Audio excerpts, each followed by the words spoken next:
Thank you, Mayor. And thank you for giving me the time to step up. You know, my family and I have been under attack on Facebook posts.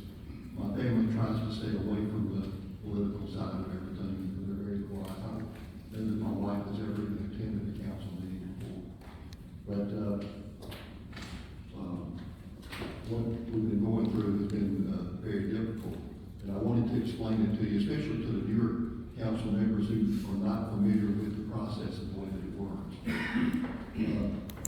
Any commercial development project comes forward, the first step that they go through is the development review committee. The development review committee is made up of city employees, one representative from each department that has involvement in any new development that comes in. You know, I chair the committee, and so I'm looking at it from a zoning building standpoint because I also serve as the building official. We have the city engineer there.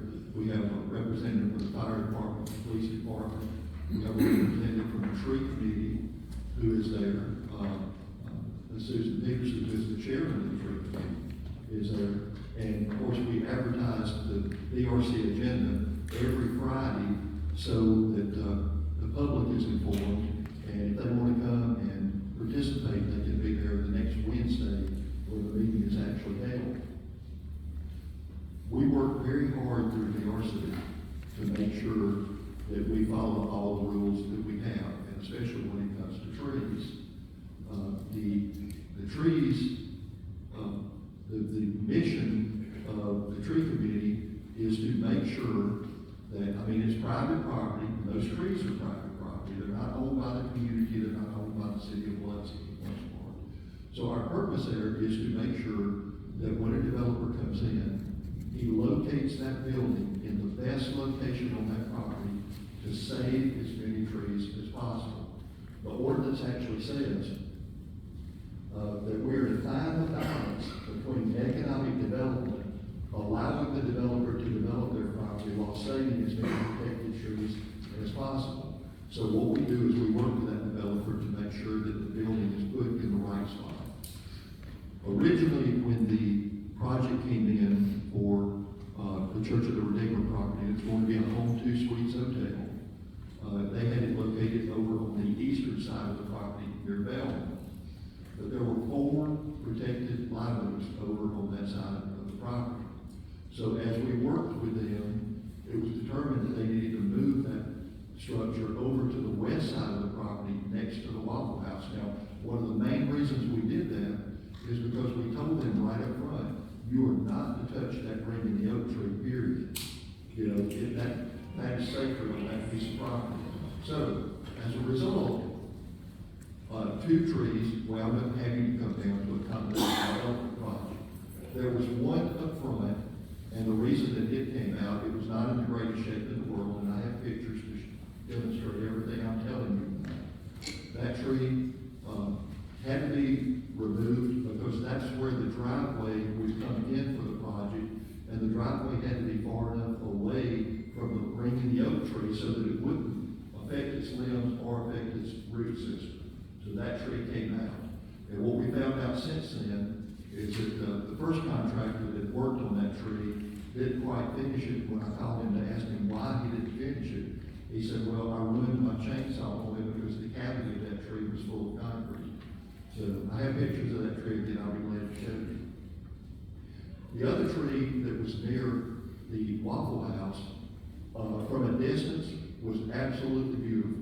I mean, it had a nice tree canopy to it that was covered with Spanish moss.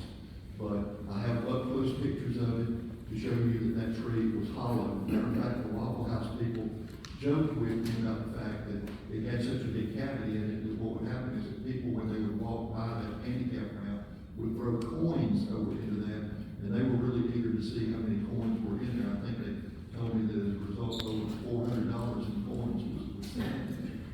But to get back to the DRC and the way it works, many eyes are on these projects.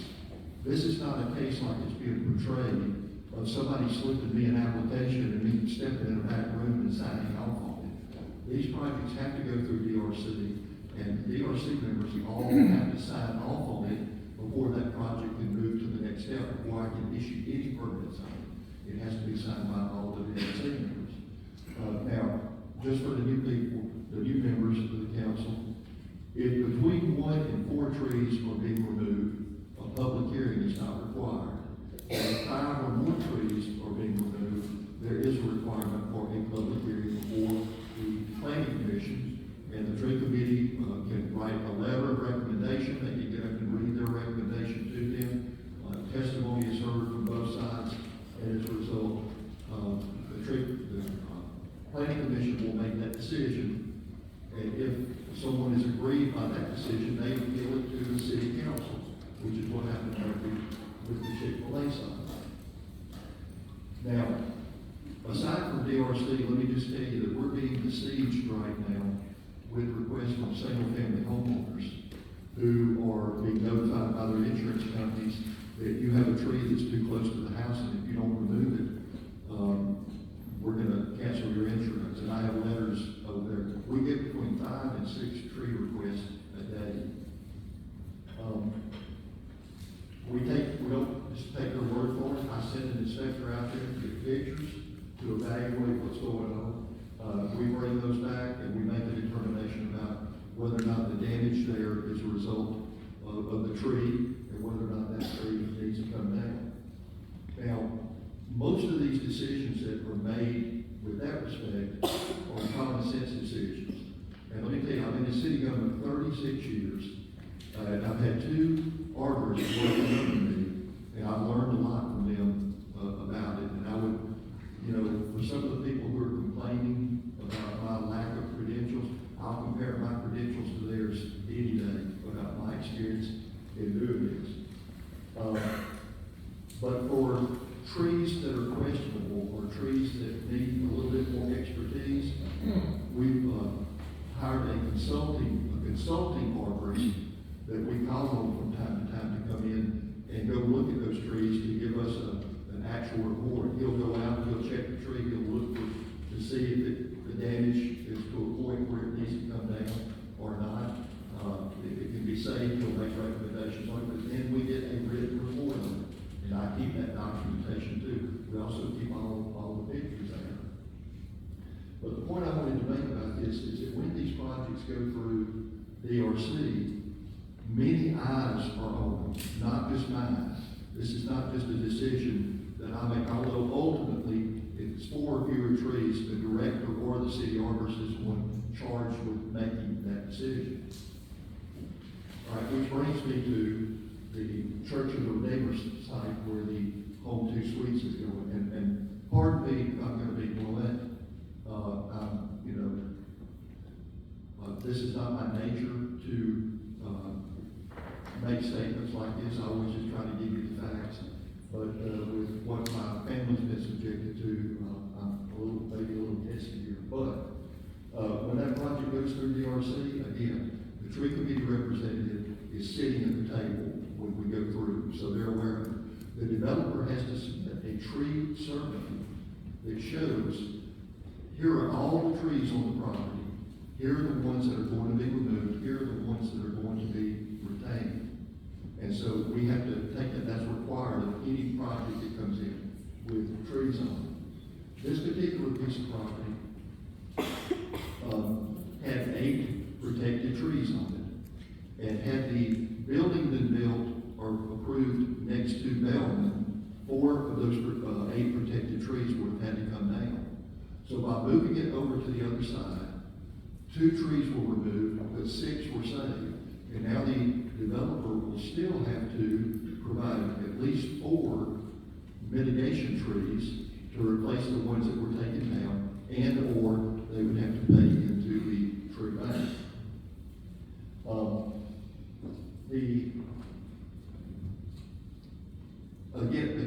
The cavity of the tree up front was filled with concrete, and the tree in the rear again looked beautiful. But I also had a tree contractor who has written me a letter about the tree that was in the rear. He was actually called by the White House a year ago to come out and inspect that tree, and he told them that it was basically hollow on the inside. He said, when you get down to the root level, yes, it looks solid, but excuse the term, he said, but when the tree comes down to the crotch, everything down to the crotch was hollow. And I talked with a number of the employees at the Waffle House who told me that when they cut the limbs off the tree, that most of the limbs were hollow as well. This was also confirmed by the ISA track certified arborists that we have on a consulting basis that went over to review the tree and came back with basically the same report. When he saw the tree, and he saw the site plan for where the hotel was going, he said, well, first of all, if you trim that tree up, nothing's going to be left of the trunk. And he said, and once this building is going to be placed, when they drive those piles into the ground next to this tree trunk, it's going to destroy the root system there. Again, the ordinance allows property owners to remove trees on their property as long as they follow the mitigation requirements and go through the steps.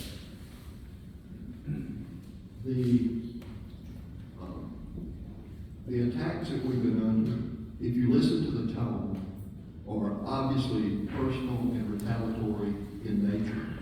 This is not necessarily about the trees. You can, if you listen to the tone, you'll see that there's something personal behind what's going on.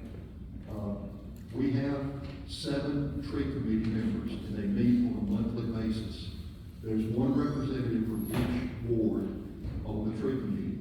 And what I would suggest to you is that you speak to the tree representative from Ward 1, 3, 4, 6, and 7, and ask them where the problems are on the tree committee.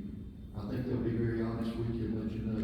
Also, I would ask you to consider talking with former council member Rodney McGilvery from Ward 4, who was sitting in on the meetings and actually witnessed some of the hostility and the disrespect that goes on in that meeting.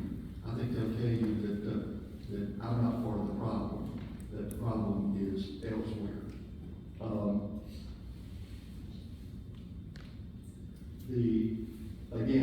The trees, we love the trees here, we look at the trees here, we make every effort to save them, but at the end of the day, those trees on private property are private property. And if that developer is intent on bringing them down, really the only thing that we can control is mitigation. Now, there have been some false statements about certain things that the ordinance requires, and and I'm sure we're going to hear some comments here tonight, and if the council has any questions about the ordinance, I'll be happy to step back up and answer. Thank you for your patience, and I appreciate you allowing me to speak. Thank you, Gary. And I would like to say that I think our whole process with regard to development review committee is well run. It's a very effective situation, and we've I think our reputation in BILOXI on how helping people develop and move forward the right way as compared to some other places around here. So I'm proud of the whole process, and I think it's very fair. And thank you, Gary. And I do would ask you one thing too, is the council to spread the expenses of our BILOXI travel credit card.